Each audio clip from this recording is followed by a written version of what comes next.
What's up, you guys? Ross Sapp, Fightful.com here. It is January 12th, 2020. It is time for our Impact Hard to Kill post show. Obviously, there's a ton to talk about here. Let's get a little bit of housekeeping out of the way. Leave a thumbs up. Make sure you subscribe. FightfulWrestling.com is where you go for all your wrestling news. The fastest growing independent wrestling website in the world. We want to thank you guys for that.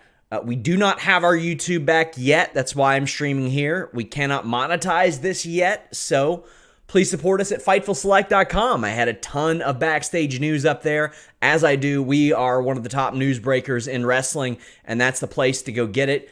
Tomorrow, Monday, I will have my Backstage Report podcast, which will have a lot of the news that you guys are wanting to hear about this Tessa Blanchard situation, some of which I cannot possibly put into words here, but I'll talk a little bit about it.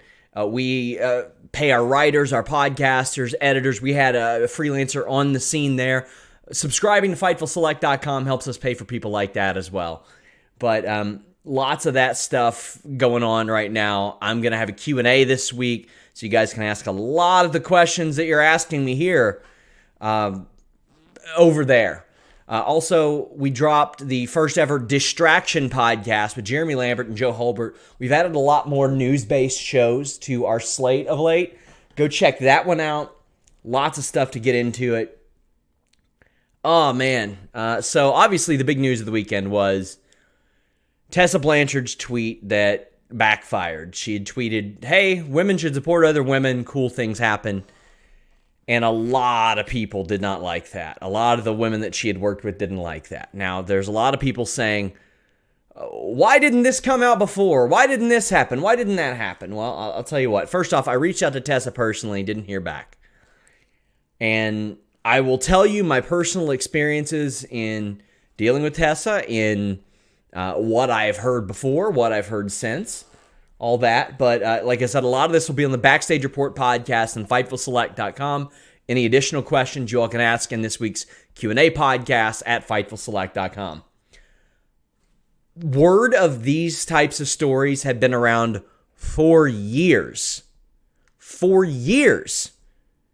People in every company have this story. Not everybody has a story personally about Tessa, but everybody has heard the stories.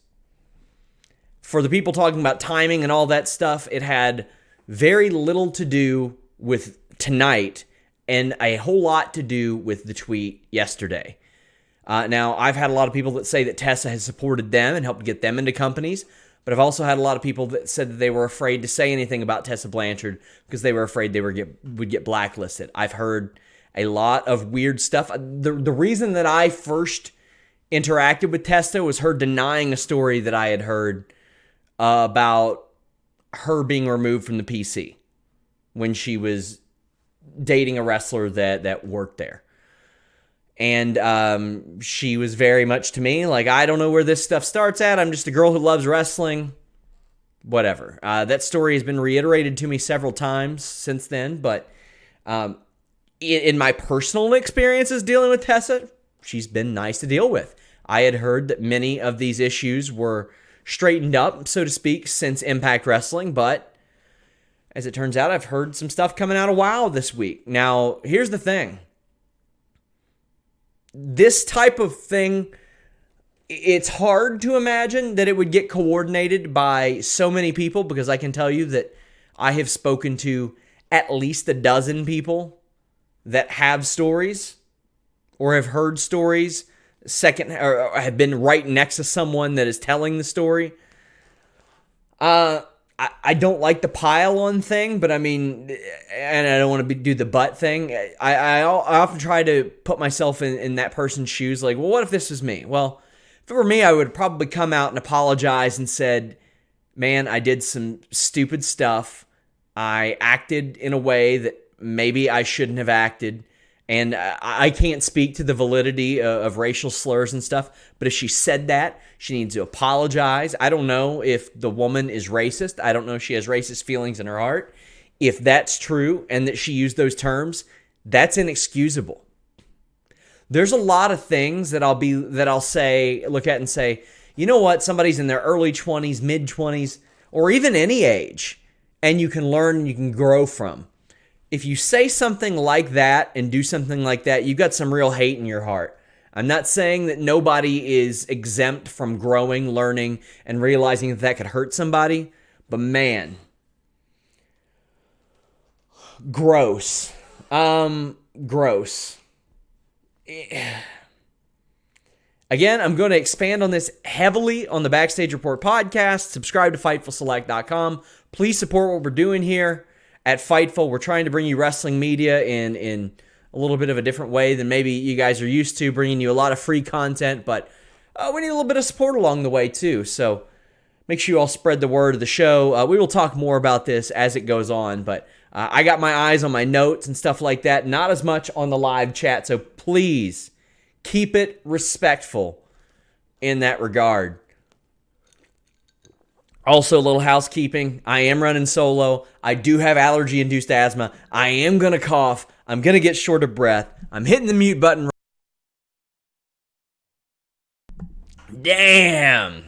Join us every Monday for Post Raw, Friday for Post SmackDown, Wednesday for the Listen Ya Boy, Wednesday for the Wednesday Night Wars show. Hot damn. But the way I personally look at this, Tessa Blanchard is an amazing performer. I think she's one of the best wrestling performers in the world. There is nothing okay with using racial slurs. Nothing okay with it. It's gross. It is disappointing. Like, here's the thing. I heard so many of the other stories. About difficulties, being hard to deal with, and attitude issues and stuff like that. And nobody is an asshole 100% of the time. I had not heard the racial stuff before. And that made my stomach turn. I mean, it's all disappointing, but that's the type of stuff that upsets you. When you hear about racial terms being thrown away, man, it's frustrating. And if you watch this show, you know that how I feel about Hulk Hogan, for the love of God. I have rejected overtures to do some Hulk Hogan related content because of how I feel about that. I don't like that. Because when the guy came back, I had a ton of WWE wrestlers saying, we would have let it go if he apologized, but he didn't. He apologized for getting caught. Tessa Blanchard needs to apologize if that is true. Not apologize for getting caught, needs to genuinely apologize. Oh, man. Well, let's go ahead and get into the show. I will give you NXT UK Takeover Blackpool results as well.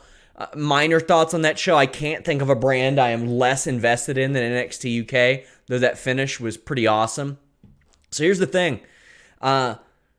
Several that we had talked to in Impact had mentioned the possibility of a handicap match, as reported on FightfulSelect.com. Subscribe now. But there was some media access for this show that had stepped up a little bit in past Impact pay-per-views. I would love to see those be more one-on-one pay-per-view or one-on-one interviews and stuff. But they had some Q&As, they had some media stuff. Sami and Tessa we were both told they would not be going to those at all.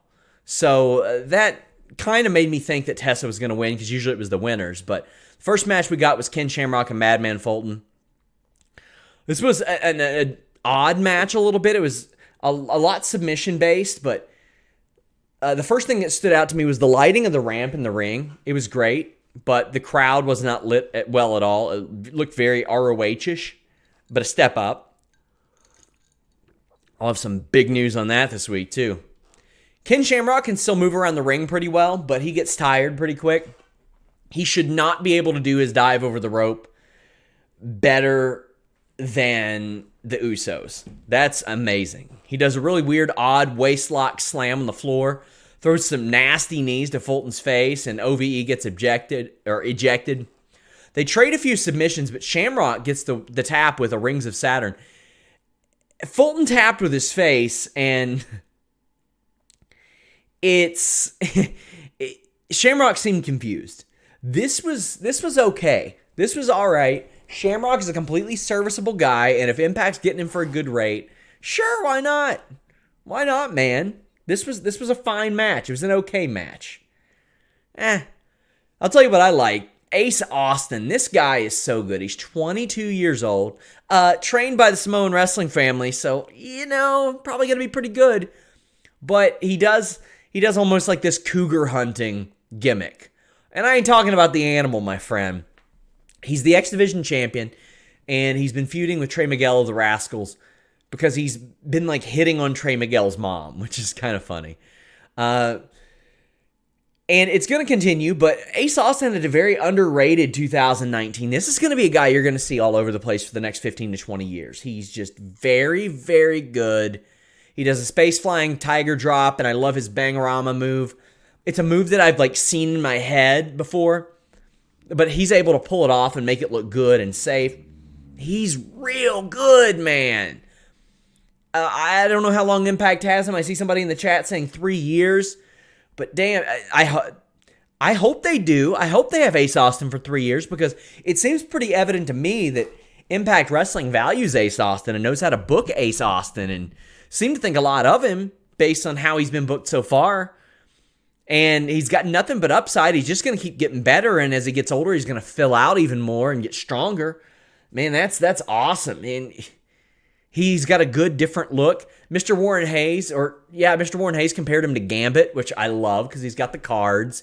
He's got similar hair and all that. The pace is incredible in this match. They were throwing everything at the wall. And after the match, by the way, he hits a corner head scissors in the fold. And then after the match, he tries to get a kiss from Miguel's mom, which... And Miguel attacks him, and the thing is, this match was good enough for me to want to watch again, but if it's continued with the same exact story advancement, I don't know that I'd want to see that much more of it. I already see Ace Austin beat him clean as a sheet.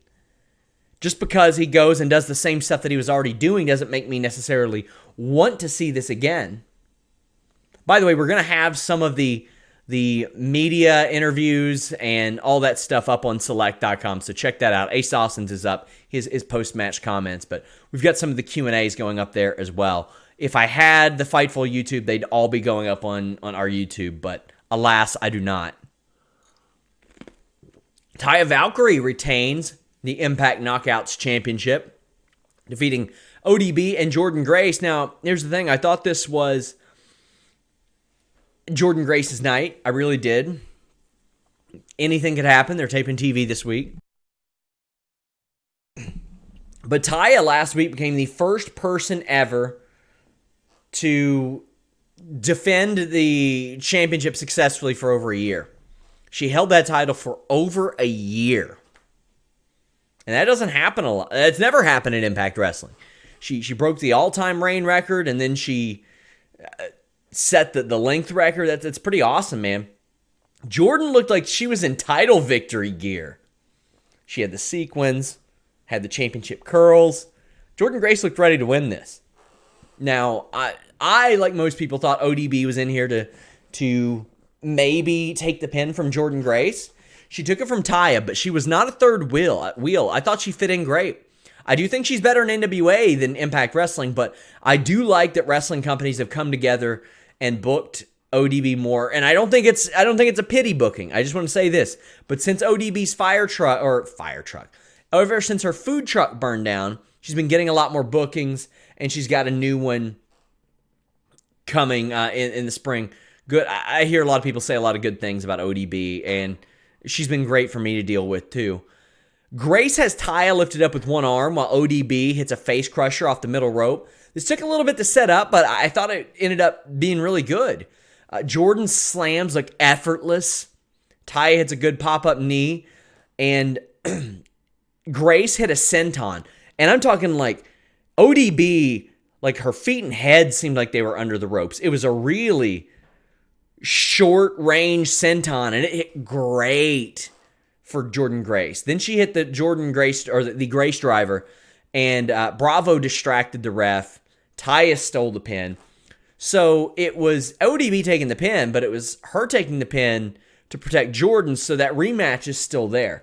I don't know if it will be an April thing, because they announced their next pay-per-view for April, but I wouldn't wait that long. And I don't know where Taya's headed. I don't know if she's extended her deal or anything like that. But she's got to become champion eventually. And the thing is, she signed a 3-year deal, so she's going to be eventually. And Taya's had a good run, and she's played up as well. I thought she's gotten better as her title reigns went along. And that's in a very strong Knockouts division. And I'll remember Taya's run as her being a dominant champion that did not lose it all in 2019 at a time when the company had its strongest Knockouts division ever. And I truly believe that right now. That's the strongest ever. With Tessa, with Taya, with Jordan Grace, with Kiera Hogan, with a lot of people around. I still think they need to bring in Ivelisse and Diamante. I don't give a shit who has issues with who. I think they need to bring them in. Oh, well. Well, they brought Katie Forbes in. Rob Van Dam is backstage making out with her. He mistakes Daga for a fan wanting his autograph. Now, last year, RVD told me that he extended his contract with Impact through January. I don't know if he's re-upped that. But Brian Cage's is up. And according to SoCal Uncensored, he has signed... And when I say SoCal Uncensored, I mean the website, not the tag team. He signed with AEW. And that explains why he jobbed to out to RVD here. And I don't have a problem with it. Lose to somebody on your way out and lose to somebody that needs it. Now, all things considered, if you know that he's on your way out, I would have had Moose beating him. And then RVD could have beat Daga. But whatever. Katie Forbes' girlfriend distracts Cage, and RVD beats him over, busts him open with a Van Terminator, and RVD tells the ref to ring the fucking bell. There were a lot of F-bombs on this.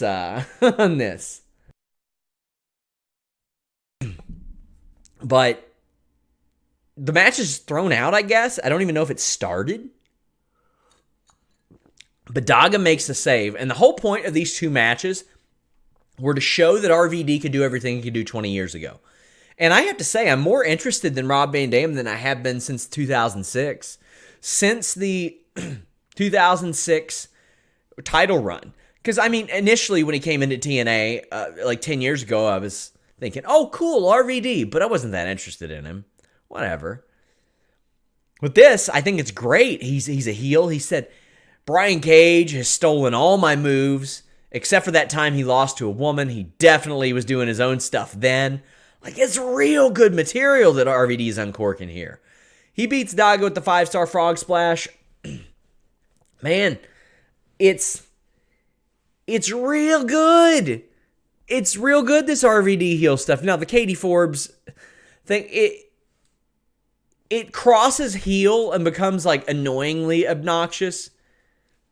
I'm just like, all right, let's move on here. Whatever. I'll tell you what was a slapper. Eddie Edwards and Michael Elgin. Two guys from a character standpoint that, to me, leave a lot to be desired. And that you got to overcome a lot. If I don't care about your characters, that it's hard for me to get involved in or invested in your match.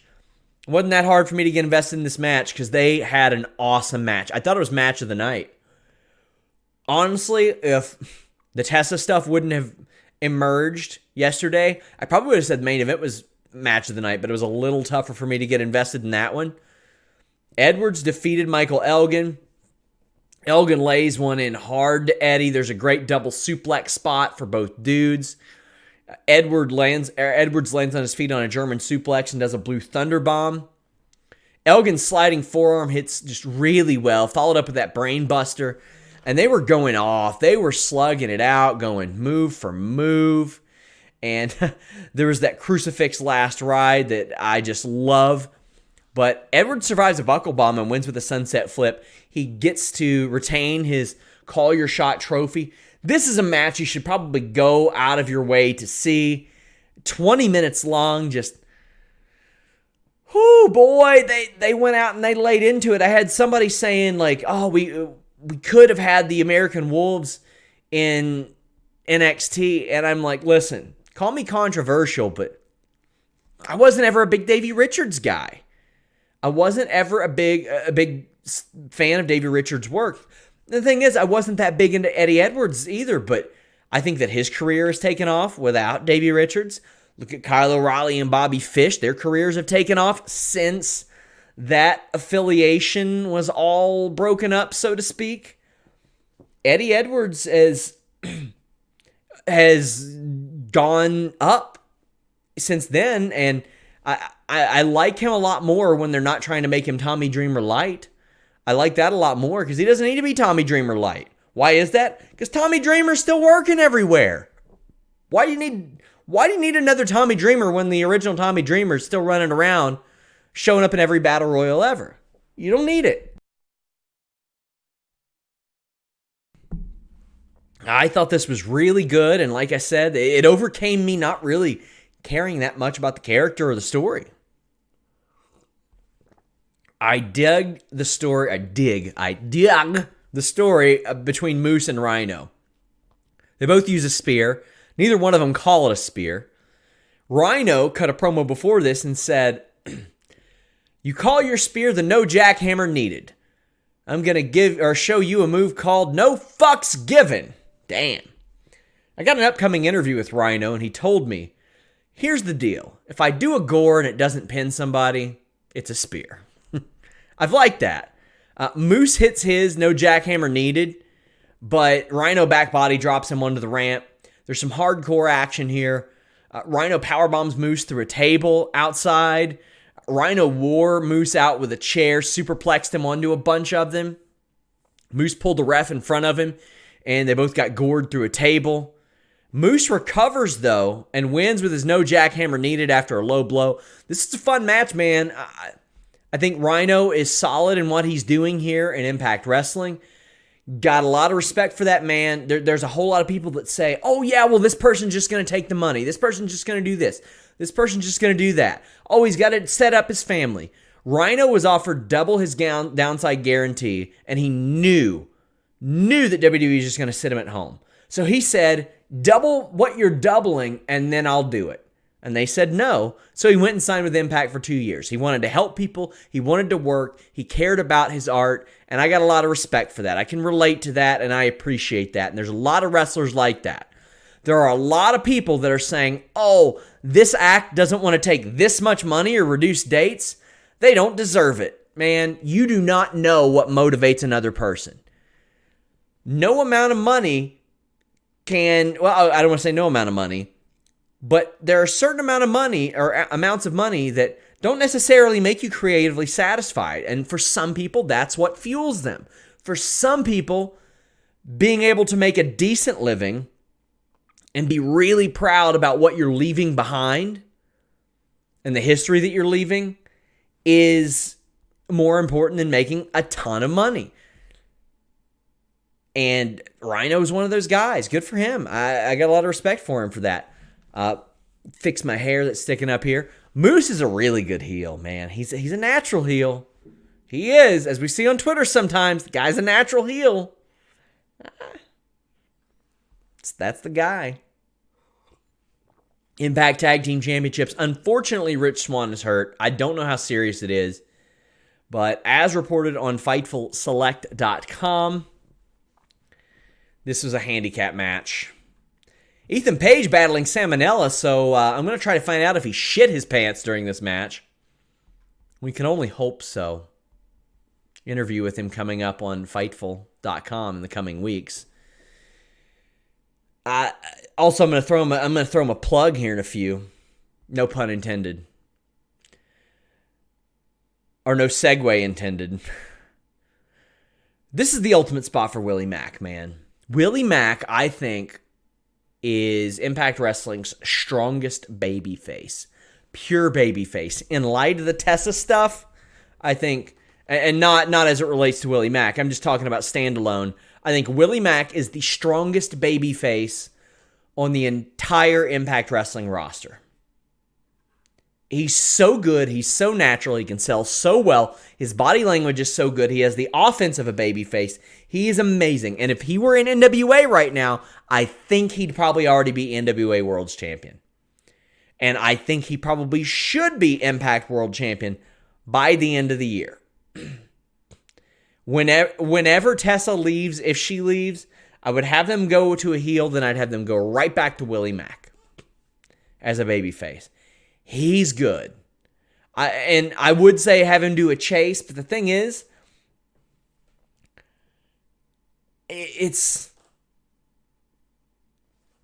I don't think they should do a big long chase after they just had Tessa chase the title and chase Sami and chase all this stuff and then finally get it. I think 2 really long chases back to back is a little bit too much. Ethan Page didn't work a ton in this match.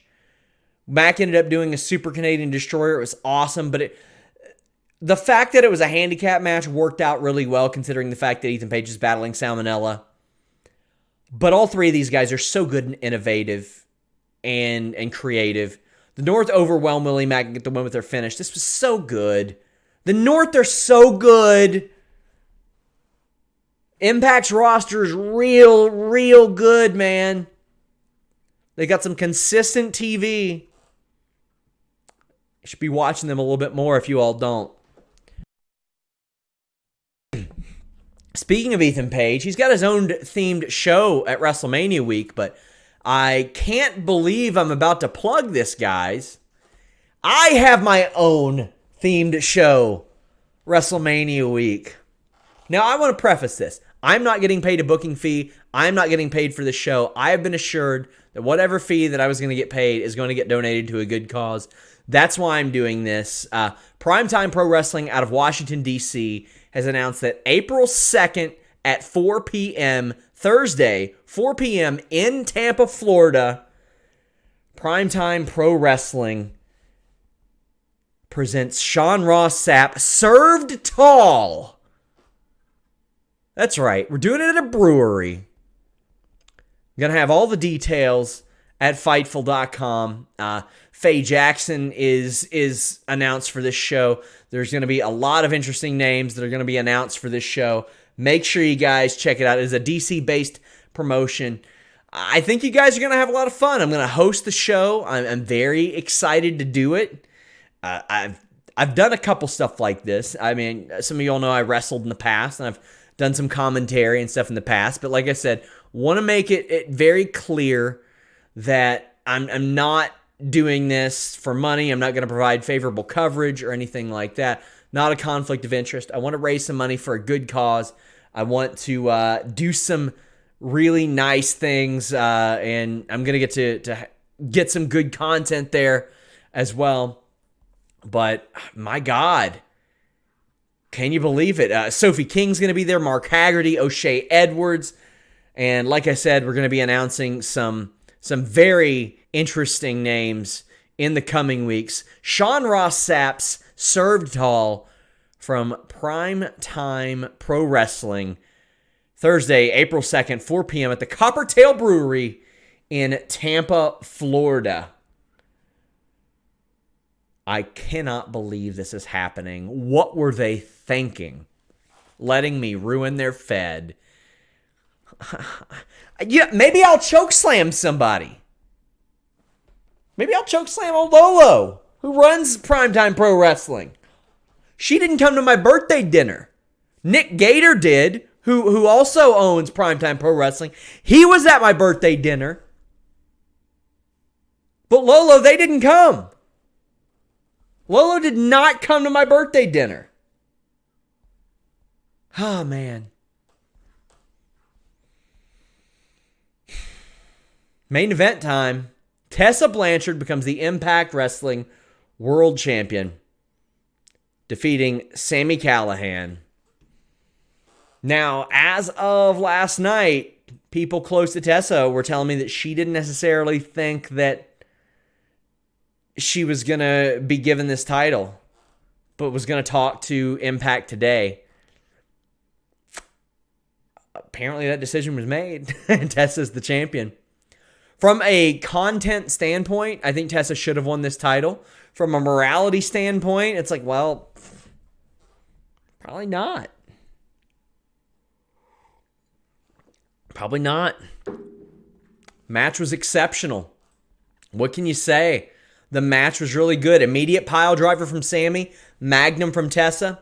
Blanchard does a great senton dive to the outside, but when she does it later, Sami catches her and powerbombs her through the table. In the meantime, Blanchard has her knee worked over expertly. She sold it so well. Sami worked it so well. Sami is such a dastardly heel, and Blanchard can work as the babyface so well with body language and selling and just facial expression. She does it so good. I had said it so many times. Before Saturday, I would have been surprised if Tessa Blanchard was never a WrestleMania headliner. I wouldn't. Here's the thing. If she wasn't a WrestleMania headliner eventually, I'm not going to be surprised now, but I think she still will be. So Tessa counters a pile driver on the apron with a magnum.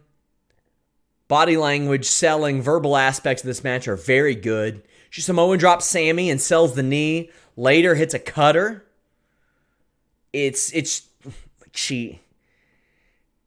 All her offense looked really good. All of Sami's offense looked really good. Sami Callihan spit on the ref. That doesn't have anything to do with the rumors of Tessa and the accusations. He does that all the time.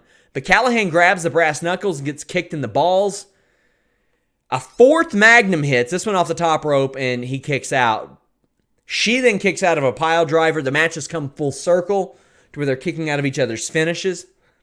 But then she hits a flying Canadian destroyer and a buzzsaw DDT. This was a very good match. Callihan was a transitional champion from Brian Cage, who was leaving the company. And here's the thing. A transitional champion isn't a bad thing. He was the right one. He should have been the champion to pass over to Tessa. They had history. He is a good heel. He's a much better heel than Brian Cage. Brian Cage was leaving. Tessa needed the title. Sami Callihan was the right person to be champion because he's good. He's just good. So immediately after, I'm talking 60 to 90 seconds after the 3 count, they cut off the air. No big celebration. However, after, she's joined by, I don't know if it's family or friends in the ring, and she cuts a not so great speech saying nobody's perfect, but whenever you come for me, you come for all of us. And it's like, you probably should have left it at nobody's perfect. I'll work to get better, but right now I'm the best wrestler in Impact Wrestling, and I hope I can be a better person.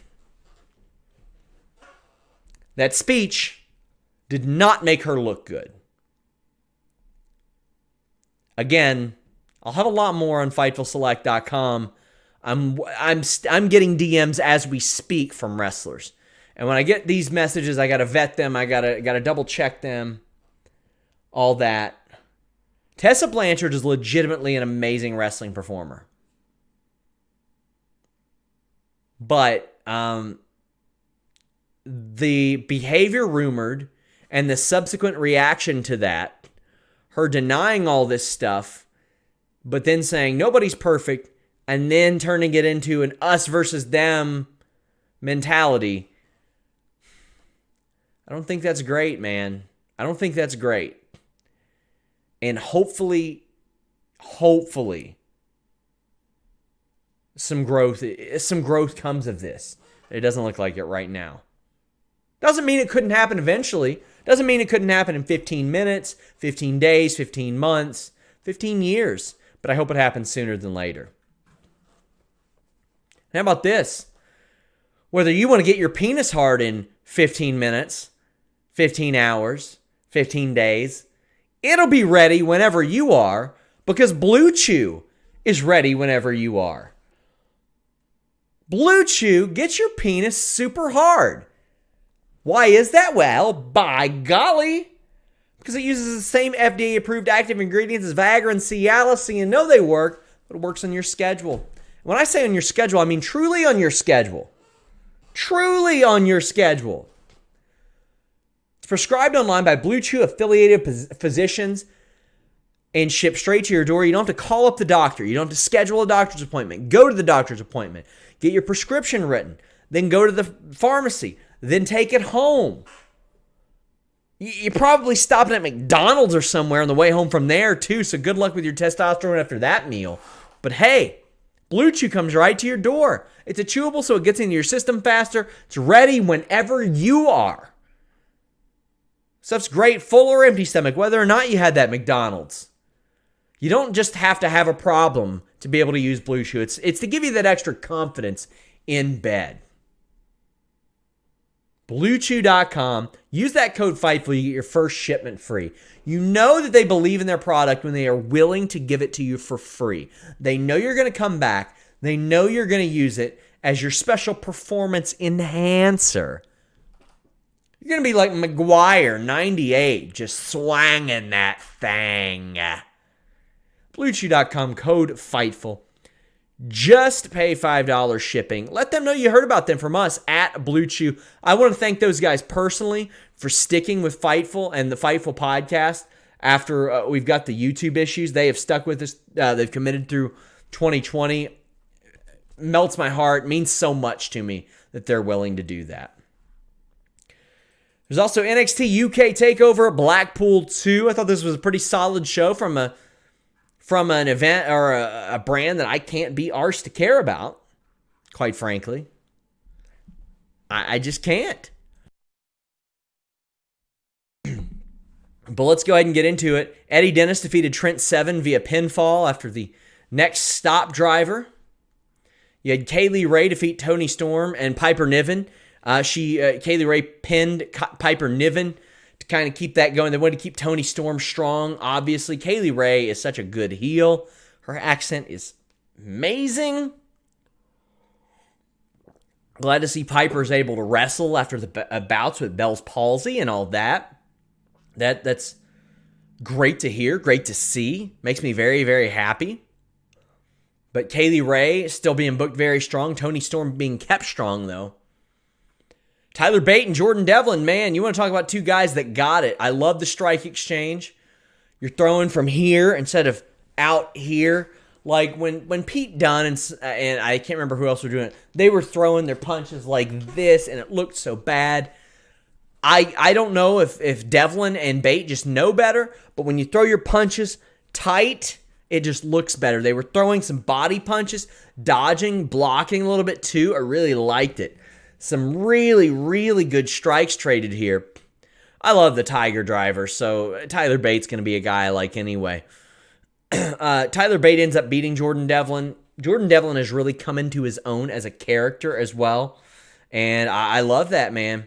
Couple of guys that, man, if they were 6'1", 6'2", they'd be in the main event of Raw or SmackDown right now. That's just where we are. But right now, where they are is NXT UK. Ladder match, you have Gallus retain over South Wales Subculture, Grizzled Young Veterans, and Imperium. I was surprised Imperium didn't win here. Pretty solid tag team ladder match. I liked it. A fine match. You got a few of these teams that are in the Dusty Classic. But we see Ridge Holland in the crowd at ringside before the NXT UK match, and Walter defeated Coffey. Unfortunately, Coffey Kingston could not upset Walter. This is another fine match. Joe Coffey needed a really, really great match to stand out, but the thing that everybody's talking about is Imperium coming out to celebrate, and Undisputed Era show up, and they attack, and it got the place completely unglued, man. Completely unglued. It was amazing. This was an end of the show, end of a pay-per-view angle, my friends. It was awesome. It was awesome. Although they do like to make Walter look like a complete pud so often. And I don't know why. But a fine show. A fine show. But to be honest with you, I'm going to care about NXT Weekly TV more than I care about any NXT UK Takeover for a while. Everybody on the brand looks the same. And so many of them work the same. Little preview, guys. We have a ton of backstage news up on Fightful Select right now. Monday, the Fightful Select Backstage Report podcast. I give you backstage news, contract updates, stats, injury news. Monday nights after Raw, live, late night, Alex does the Sour Graps podcast. Then this Wednesday, I have my Q&A, or not Wednesday, probably Thursday. I have my Q&A show. I'll answer over 100 questions, as many questions as subscribers want. Wednesday, we had The List Goes On. It's our supplemental show for The List and Your Boy. So that's 4 podcasts at the beginning of the week. Well, how about a 5th one? Alex Palowski with a Sour Graps SmackDown review. How about podcast number 6? The Weekender podcast. If you like Impact Wrestling, you like NXT UK, you like 205 Live, you like NWA, you like New Japan, you like Beyond, Steven Jensen has you covered there. And this is in addition to all of our great exclusive news. By the way, next weekend, Conor McGregor fights. My God, I got to preview that this week. Conor McGregor fights. Woo! I want to thank you guys so much. So much. Leave a thumbs up and subscribe. If you ever want to know where you can find our podcast, Fightful.com, FightfulPods.com. Leave us a nice iTunes review. That helps too. Till next time, we're out. Thank you guys. Hey, as people say, what about a 7th one, The Distraction? That's free. We're out.